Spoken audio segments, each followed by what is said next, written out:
प्रिय व्यूअर्स, यह Sanskriti IAS YouTube channel का PT think and solve programme है। इस प्रोग्राम के अंतर्गत प्रत्येक दिन यूपीएससी और स्टेट पीसीएस से संबंधित 5 प्रश्न व्याख्या सहित उत्तर के साथ दिए जाएंगे।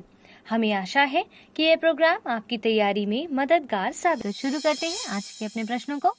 कोरोना वायरस के संदर्भ में निम्नलिखित कथनों पर विचार करें और बताएं कौन सा कथन सही है।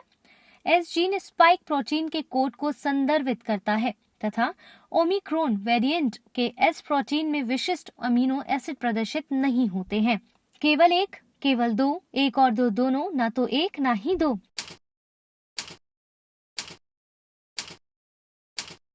सही उत्तर है ऑप्शन सी।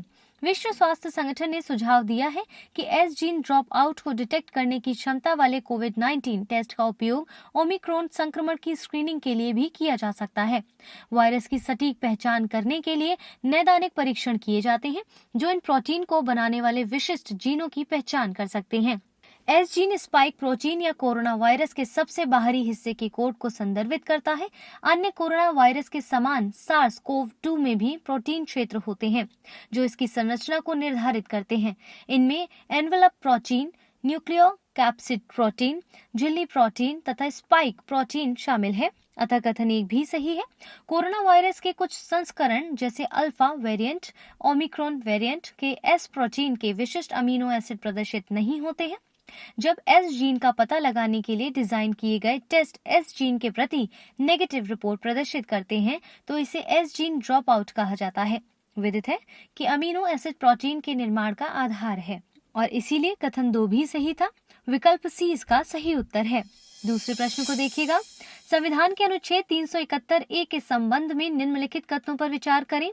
सिविल या आपराधिक न्याय प्रशासन से संबंधित ऐसे मामलों में जिनका निर्णय नागा प्रथागत कानून के अनुसार होता है, संसद विधि नहीं बना सकती तथा इसके तहत राज्यपाल अपने स्वविवेक से निर्णय लेने का अधिकार नहीं है, या इस संबंध में राष्ट्रपति यदि चाहे तो राज्यपाल को राज्य के संबंध में विशेष दायित्वों से मुक्त कर सकता है। कौन से कथन सही नहीं है? केवल एक और दो, केवल एक और तीन, केवल तीन, एक, दो और तीन। सही उत्तर क्या होगा, सोचिए।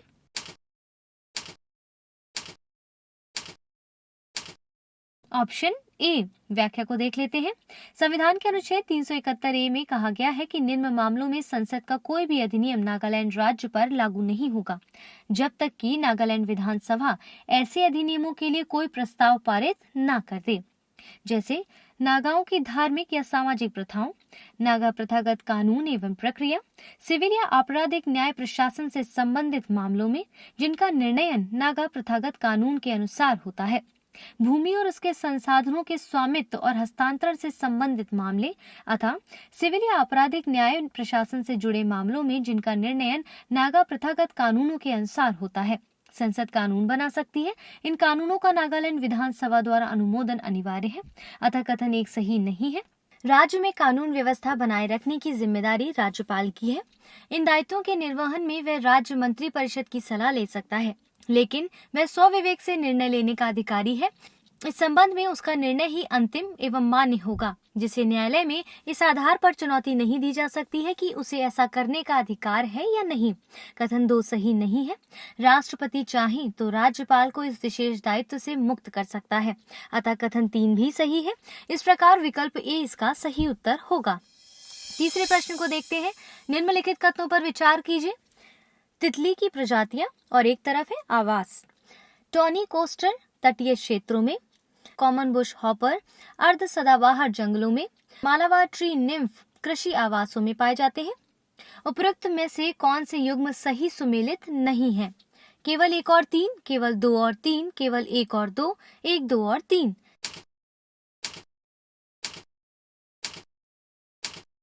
सही उत्तर क्या है? Option B.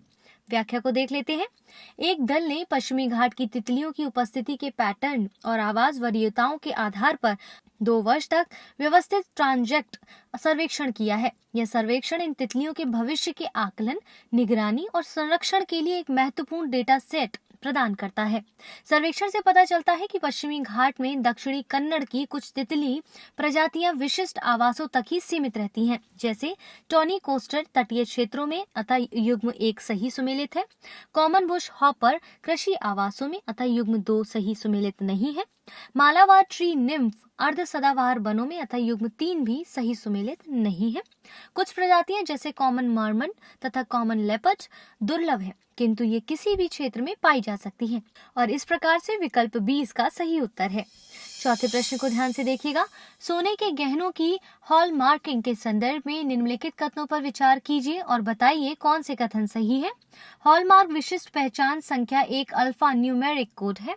इन आभूषणों पर VIS लोगो, वजन, हॉलमार्क विशिष्ट पहचान संख्या से संबंधित 3 प्रतीकों को अंकित किया जाता है। इसे भारतीय मानक ब्यूरो द्वारा लागू किया जाता है। केवल 1 और 2, केवल 2 और 3, केवल 1 और 3, 1, 2 और 3। सही उत्तर क्या होगा, सोचकर बताइए।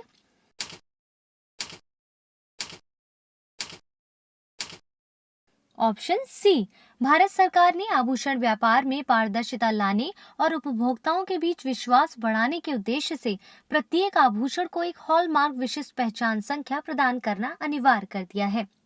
HUID 6 अंकों का अल्फा न्यूमेरिक कोड है, जिसमें संख्याएं और अक्षर दोनों शामिल किए जाते हैं, और इसीलिए कथन एक सही है।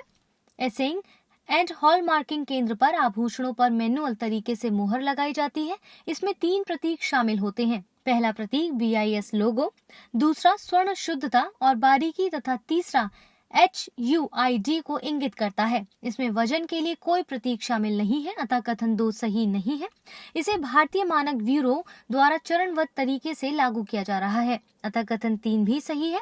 विश्व स्वर्ण परिषद का विचार है कि खुदरा स्तर पर सोने में विश्वास बढ़ाने और सोने की खरीदारी की बाधा को दूर करने के लिए वैश्विक स्तर पर यह प्रणाली शुरू की जा सकती है। इसका मुख्यालय लंदन में स्थित है। इस प्रकार विकल्प सी इसका सही उत्तर है। 5वें प्रश्न यानी कि अंतिम प्रश्न को देखते हैं।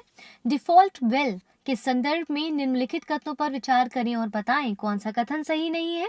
डिफॉल्ट वेल का अधिकार एक संवैधानिक अधिकार है। मजिस्ट्रेट किसी भी परिस्थिति में आरोपी व्यक्ति की न्यायिक रिमांड को 90 दिन से अधिक नहीं बढ़ा सकता है। केवल 1, केवल 2, 1 और 2 दोनों, न तो 1 न ही 2। सही उत्तर क्या होगा?